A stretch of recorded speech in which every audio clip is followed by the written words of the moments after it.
গেছো কিনা বুঝলাম। আরে আমি এখন ঢাকার শহর রিক্সা চালাই, উড়া দুরা যাত্রী পাই না রে। কি একটা অবস্থা, ঈদ বাজার আয়া বললো।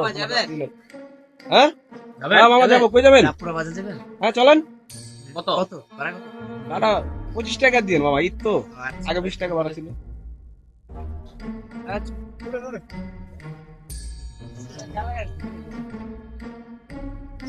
ওই বেটা দেখছো রিক্সা লাইট চালায় তুইও আছো রিক্সা লাইট রিক্সা বাদ খেতে পারবে না আইফোন চালাইবো চালাই চাই না ফোন তুই বাস আইফোন আরে না মামা আমি দেখছি আইফোন বাদ দে মামা চলেন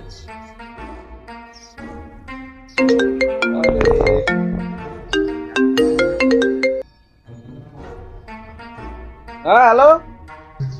হ্যাঁ আরে এই যে যাত্রী লইলাম বাড়িতে। আরে ভাই কি একটা যাত্রী লইলাম, তাহলে আইফোন ছেড়ে না, লাখ টাকার আইফোন কিনলাম, ভাই চায় না ফোন। কেমনটা লাগে ক?